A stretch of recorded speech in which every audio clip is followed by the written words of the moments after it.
Today on The State of Us, how to face human extinction.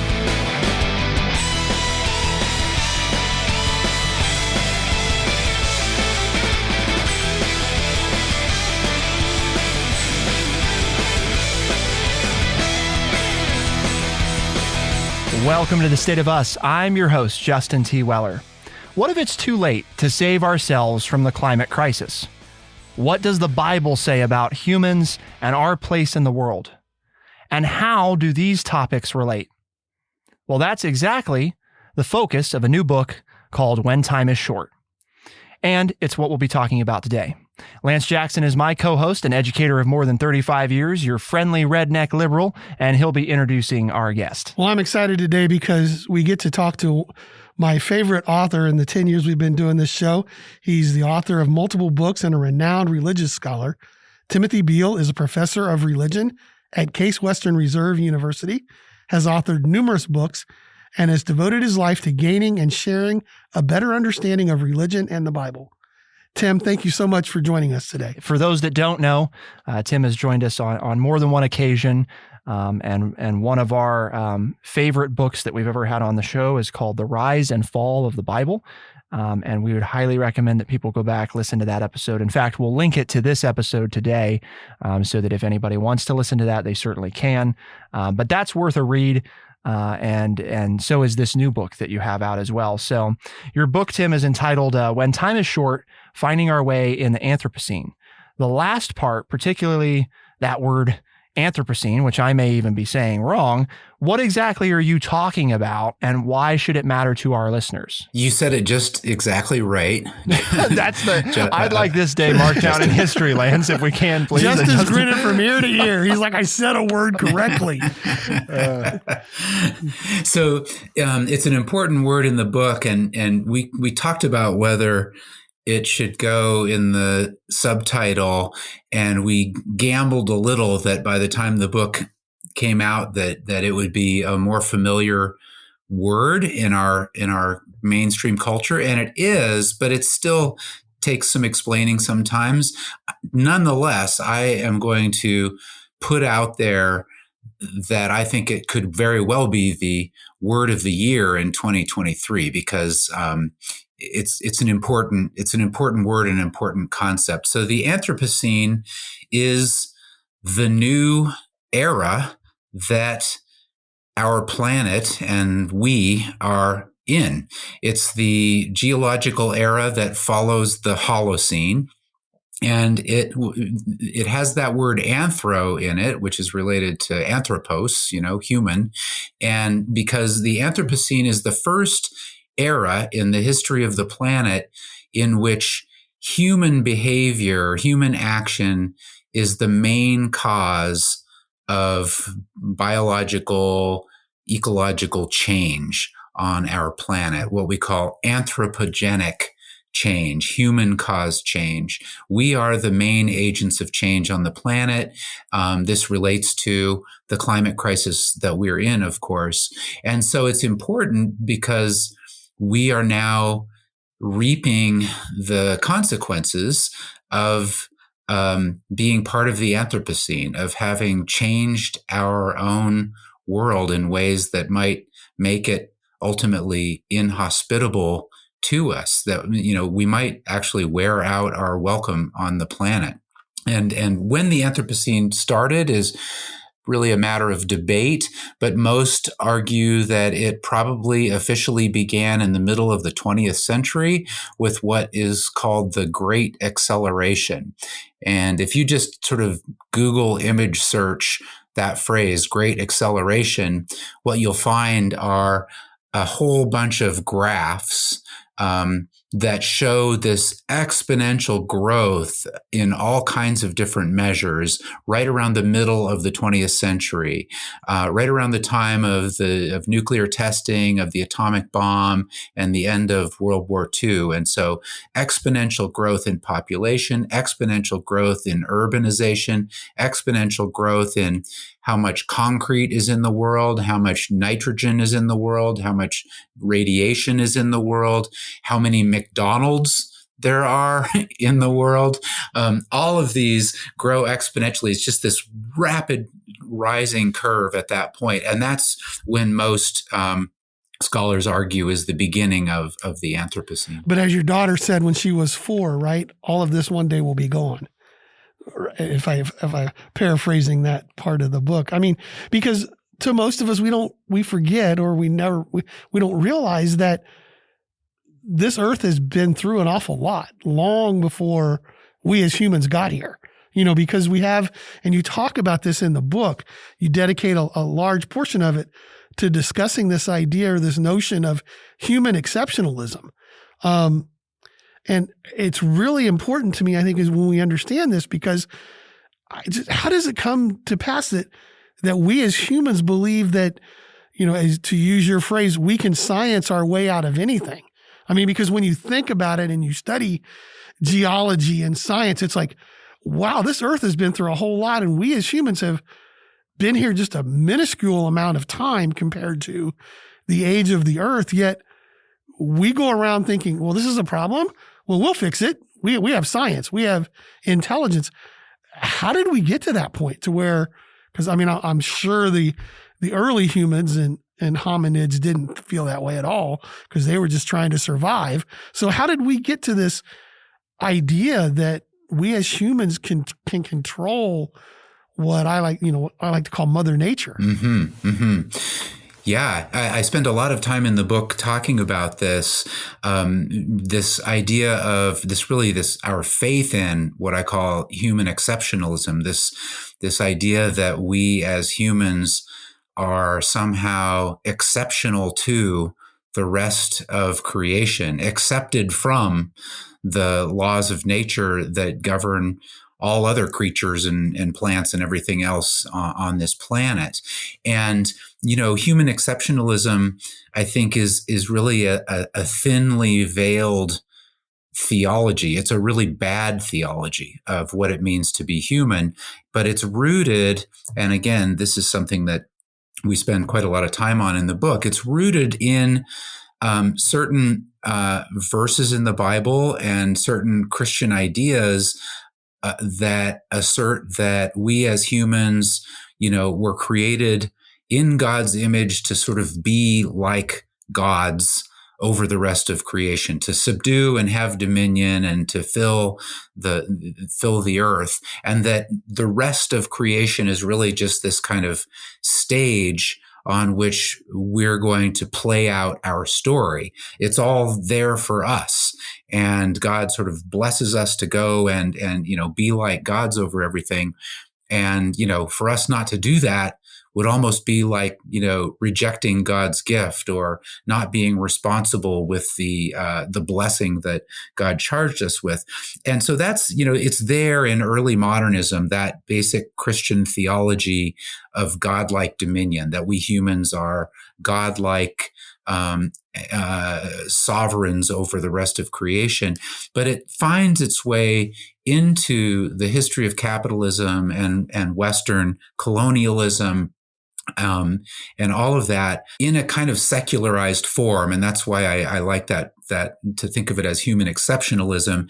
It doesn't sound like it has anything to do with God and the Bible, but actually it's just sort of how that notion of that Christian notion of godlike dominion translated itself into Western capitalism. And it drives this faith that we have that's part of capitalism in this faith in infinite growth through extraction, that we can continue to grow and expand by extracting resources, labor, life, land, in order to continue to fuel this drive toward growth. And Lance, you're right. You said about, the planet being here before us, and the planet will be here after us. We know that geologically.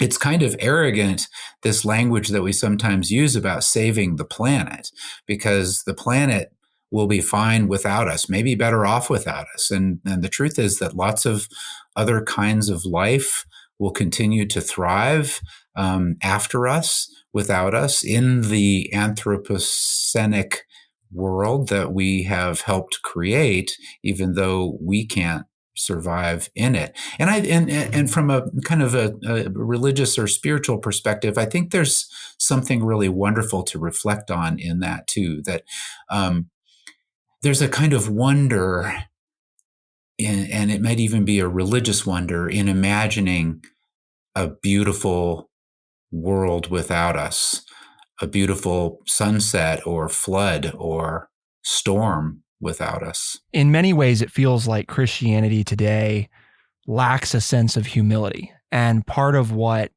I've appreciated about the books we've read that you've written before and this book is sort of that attempt to kind of bring us back down to reality, right? And remind us that it's not to say that we're not special, but this notion that we think we are all there ever was and all there ever will be is pretty arrogant, and we probably should practice a little bit more humility. And one of those things is, this idea that many people have been conditioned in modern society to understand that the Bible is a book of answers. And you tell us in The Rise and Fall of the Bible that really you like to look at it as sort of a library of questions. It's also a theme that you discussed in different parts of this book. And you mentioned the reality that the story of creation in the Bible isn't just one story. And in fact, it's two stories. And there's already people now getting upset. There's not two creation stories, there's one. Well, they're actually, I think pretty much any Bible you get, they're butted right up against each other, and somewhat, conflicting. Actually, not somewhat, very, conflicting. So many people react negatively when you tell them this because they've grown up being taught, there is a story of creation and this is how it is.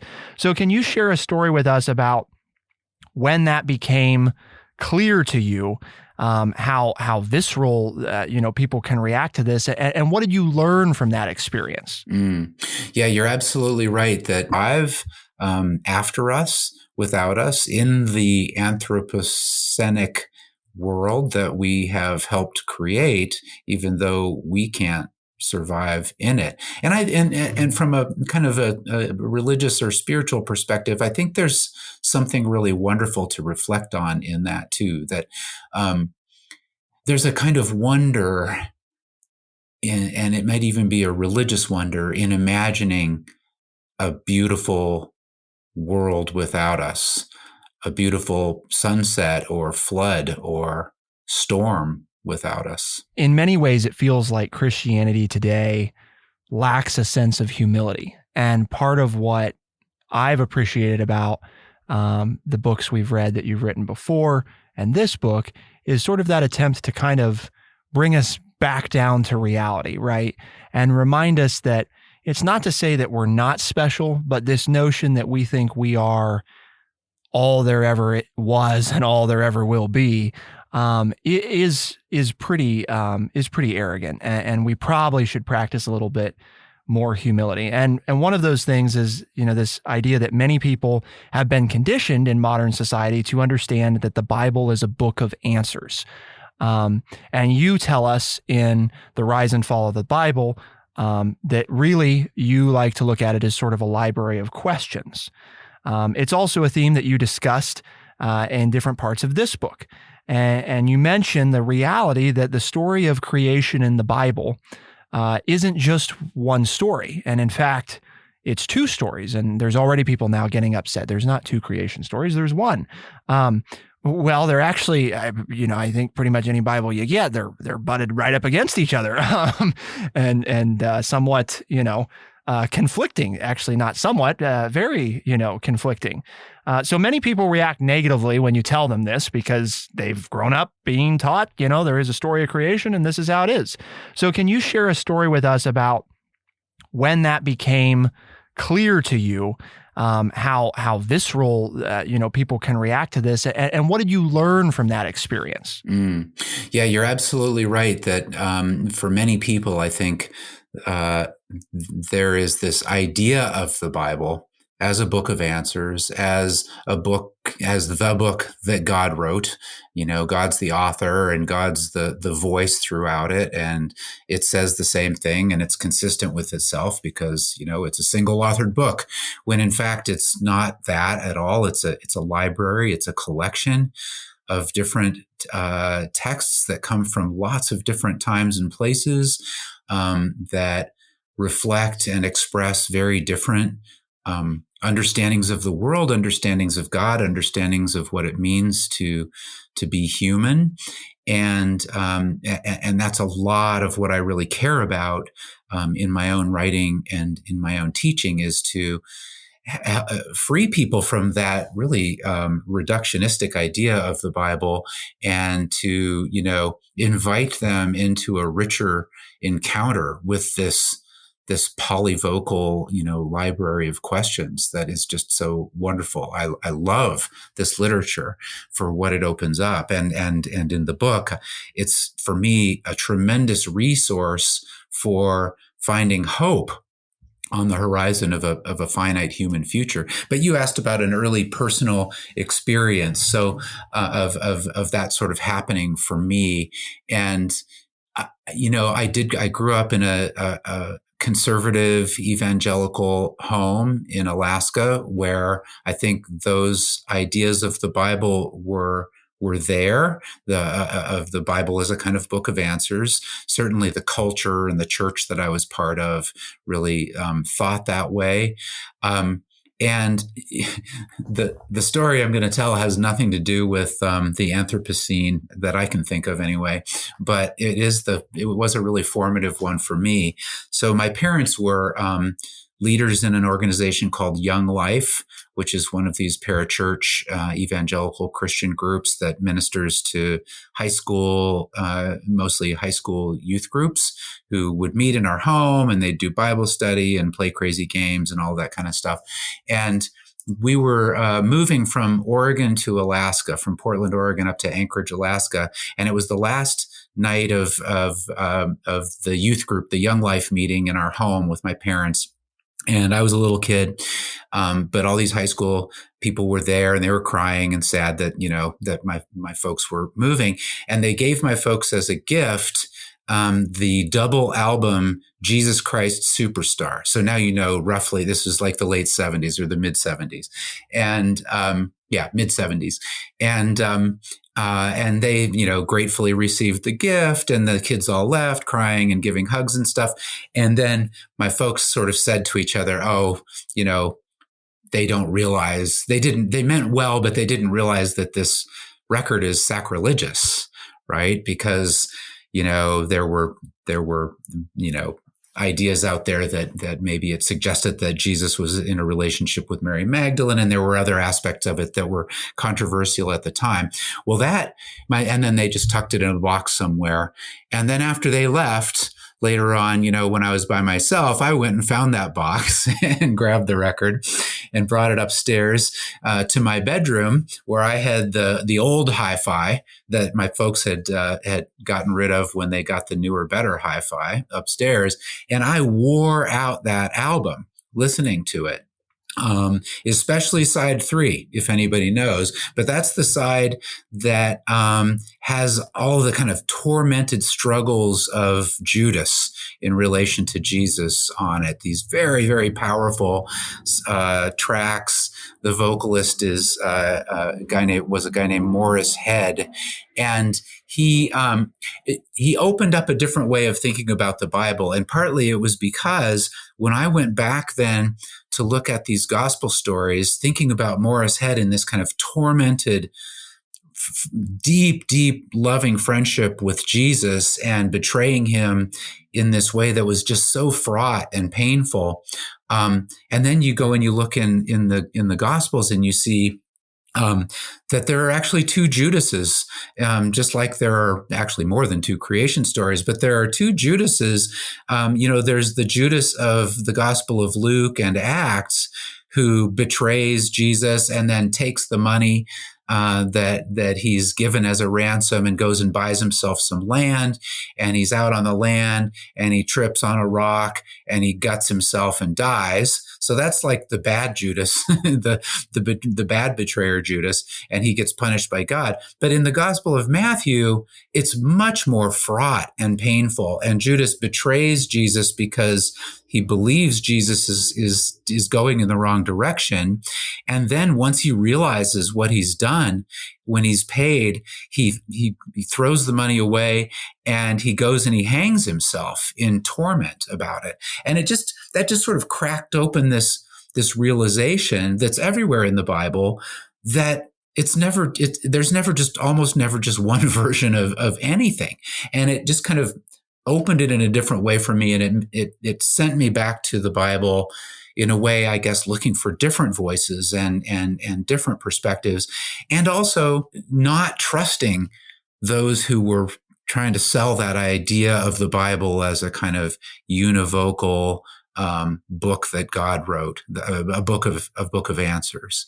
I think that is a good story that helps people understand, how do we come to those realizations in life, and hopefully, I hope, I would imagine that there are plenty of people who have read your book, Tim, and arrived at that realization that you arrived at as well. So it's wonderful to get to share that with people. But I'm sure we've got a lot of listeners sitting there, back at the beginning of the show, it's like, didn't you say something about climate change? And I haven't heard anything about climate change.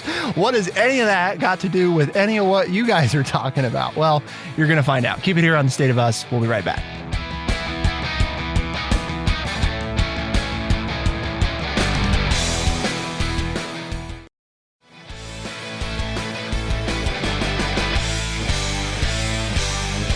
What does climate change have to do with the Bible?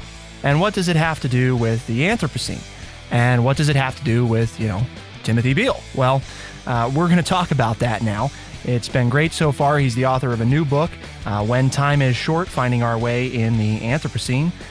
Highly suggest that people give it a read. It's certainly worth your time. And we're looking forward to continuing the conversation. So, Tim, so far we've talked mostly about human exceptionalism and how religion has used the Bible. I would add Western governments as well in recent centuries to push this notion. What does any of this have to do with climate change? This idea of human exceptionalism really is the religion of Western capitalism, and that Western capitalism is directly related to the bed we have made for ourselves with regard to climate change. Sorry, Tim, real quick. I just got to clarify. Are you telling our listeners that not all Christians are capitalists? Is that what you're saying? Is that that Christians haven't always been capitalistic? Well, capitalism is something that emerged at a certain time in history in the West. Okay. So certainly we can. So there were Christians long before there was capitalism. Before capitalism, okay, right. Just wanted to clarify. Yeah, no, that's fine. I think you're right to clarify that. But I do think that capitalism, even in its secular forms, is really implicitly a kind of Christianity, or it's funded by a certain kind of faith that is rooted in a certain interpretation of those biblical texts that we're talking about. I don't think that that's a good interpretation of those biblical texts. And I think that, we should be self-critical and self-aware about our relationship with capitalism and with the kind of consumer culture that we're all part of, and think about possibly alternatives to it. On the one hand, I think that this human exceptionalism that is rooted in certain interpretations of just a couple verses of the Bible is part of what has gotten us to the situation that we find ourselves in. So I think that it's important to think about how religion, and how Christianity specifically, contributes to our denial of death as a species, it contributes to our denial of our own finitude, to our lack of humility, as you said earlier, Justin, But I also think that religion, and particularly the Bible and Christianity, offer resources for finding hope on the horizon of a finite human future, that we can go back and in fact find many more and richer in resources in Hebrew biblical scriptures, especially, that can be resources for us in finding a more humble, a more grounded, literally, understanding of what it means to be human in the world, a different sort of disposition in relation to the rest of creation, one that in the book I describe as subsistentialism as opposed to existentialism, and what I describe as earth creatureliness, which is a sort of religious or theological understanding of what it means to be human that's built around interdependence with the rest of creation and reciprocity with the rest of creation, and a kind of earthboundness, if you will. In many ways, you're kind of playing with these two themes in your book, more than two, but two that come to mind in the context of what you're talking about, which is this notion that on the one hand, we need more humility because we're probably a little too arrogant. On the other hand, the Anthropocene in many ways is about how we've sort of become like gods in terms of our domination of the planet, the effect that we've had on it, again, since the mid 20th century, the acceleration of everything. And in your book, you say, gods can save, but they can also destroy.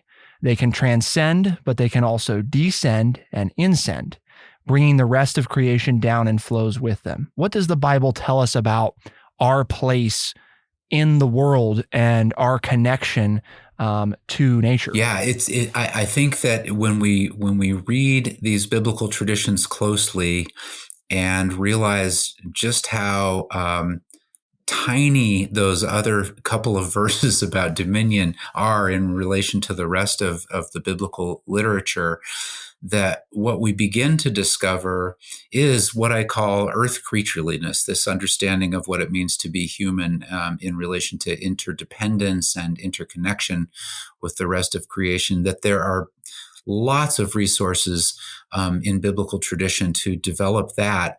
One of the things I argue in the book is that these perspectives on earth creatureliness that are there in many Hebrew biblical texts especially are actually very resonant with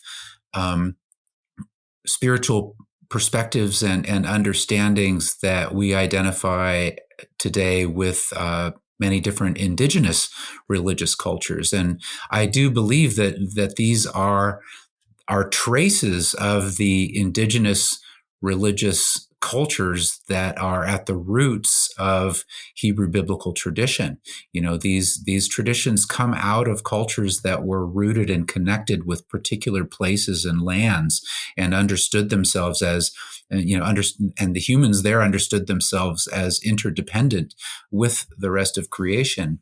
So I think it's about going back to those and revisiting those and seeing maybe also how some of those perspectives resonate with other indigenous religious perspectives. And this is related to what we've been talking about earlier with regard to the modern West and so forth, because since the Enlightenment, Western Christianity has really tried, for the most part, to distance itself from so-called primitive religions, other religions that it sort of denigrated as primitive, and tried to sort of define itself over against those. I think it's time for us to undo some of that and to try to do some of the work to connect up our own biblical roots with other indigenous religious perspectives, rather than trying to transcend those in some ways. There's still more to hear from Timothy Beal. What do we do when time is short? Keep it here on The State of Us, and we'll be right back.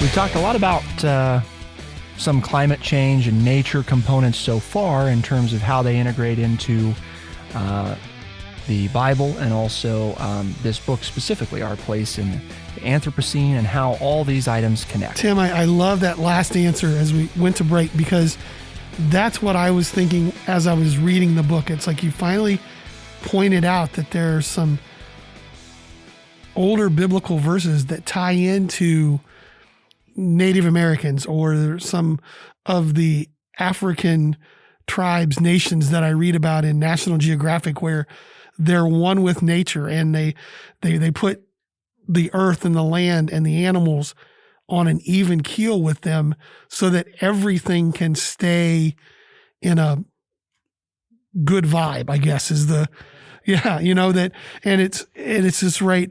It's like, how do we get away from that? Where do we, and you explain it in the book, and people need to read it because it's just fantastic, the connections that you make and the answers that you give. But what I really liked is, like, all the way through, it's kind of I'm not going to say a downer, but it's kind of like you're saying, well, it's too late. What if it's 50 years, 500 years, whatever, the planet's going to go on and we're not going to be here anymore. So no matter how much time we have, and if we really can't fix things. I love this last part that you explained. I'd like for you to explain it to our listeners. Then what's the point? It's a book about hope, but I want to be clear. Real hope that is, articulated and worked out in relation to reality, and that is able to grieve the reality that we have created for ourselves. Real hope it's deep and it's costly, and that's something different from optimism.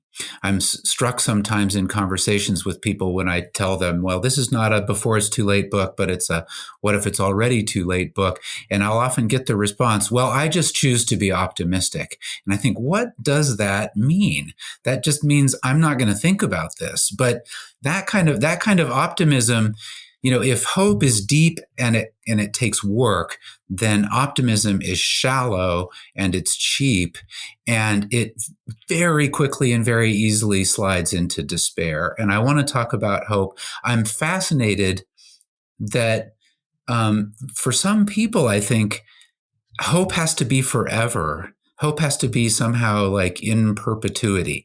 I honestly don't understand that. And part of what I try to do in the book is to draw an analogy between, what we're talking about here with the kind of finitude for our species of some kind, a limited time, with palliative care in palliative medicine, where, when someone knows maybe they've got a year, maybe they've got 5, maybe they don't know exactly how long they have, but they know time is short. How does that reorient them? How does that lead to a different kind of work around hope? And I think in that context, it's not unlike what we, as a species should be working on. In the context of palliative care, when someone knows their time is short, what happens? Well, one thing in palliative care, you've got to focus on, you have to deal with suffering. And part of that is about accepting the suffering that is inevitable on the one hand, and alleviating the suffering that can be alleviated. So if you translate that into, what should we be doing as a people? Well, we should be learning to accept the suffering that is inevitable, some of the harm that we have already caused and that will unfold over the decades to come. But also we should be paying attention to those people, those populations who are suffering the most as the result of climate crisis, paying attention to alleviating suffering, maybe, and spending some of our resources on that rather than on, SpaceX or something like that, trying to colonize Mars or whatever. And then also back to palliative care and palliative medicine. When someone knows time is short, they often, as you just kind of alluded to, Lance, they want to pay attention to those relationships in their lives. They want to reconcile with people maybe that they've, become alienated from or had a break in relationship from. They want forgiveness. They want to do right. And I think, again, translating that to to our larger context, that may be about talking about restorative justice. That might even be talking about reparations. That might be talking about doing right by those who are suffering as a result of our practices. People listening may have some conflicting thoughts, right? On the one hand, you're saying a lot of things that resonate with many people. That whole notion of if today is your last day, are you happy with where you're at? And if not, then why are you still where you're at? And how would the world be different if we all got the diagnosis tomorrow that we have 1 year to live? How would we change what we're doing? How would it change how the church down the street operates if we were all told we had 1 year to live? What would that change about how we allocate time, resources, energy, what we value? How would all of that change? And it might be easy for people to assume that you have a problem with Christianity, but it might be more accurate to say that we should all possibly be more critical of what organized religious institutions have done to Christianity. You've mentioned hope. Why do you still consider yourself a Christian? I consider myself a Christian. I still consider myself a Christian because I find in my own experience that, that community, both specific community down the road from where I'm sitting right now, where I go to church, where my wife is a Presbyterian minister, that community and those traditions are deeply part of who I am, and they are my go-to for making meaning out of my life and for understanding my world around me. Part of what you're bringing up, I think, Justin, is, what do we do with inherited tradition? Do we just sort of, throw it out? Is it worthless? Or do we try to sort of reinterpret and make something from it? My friend Nadia Bowles-Weber says we can either cremate or compost. Those are our two choices for what we do with the tradition we inherit. Cremate as in just burn it up and be done with it. Compost as in use it to grow something new. And I'm a composter. And that's sort of my understanding of what it means to be a Christian and how I engage my own Christian tradition. The other thing I just have to end with, and hopefully this is a relatively simple one for you, is if we look back at the rise of Christianity when it came to be, it seems like a lot of it was rooted almost strictly in hope. Christians were outcasts. They were a tiny segment of the population and fearing for their life. I mean, the chances of a child surviving were terrible, So it was all about a way to come together as a people and a community and be hopeful for the future. And it feels like in many ways, modern Christianity maybe has lost some of that, but it doesn't mean that it can't be recaptured. And to me, that's a big part of what your book is about. Is that a fair analysis? Yeah, that's really well said, Justin. I think that's exactly right. I think what I hear and feel in these scriptural traditions is a kind of precarity that includes a sense of wonder and awe. And I think that there is a kind of deep hope that emerges from that sort of notion of our creatureliness, our vulnerability, our here today, gone tomorrowness, that is there in our traditions, certainly there in those early Christian experiences, and there for us as a resource going forward and finding hope. Well, thank you so much for taking time today. We've definitely encouraged listeners, if you can pick up a copy of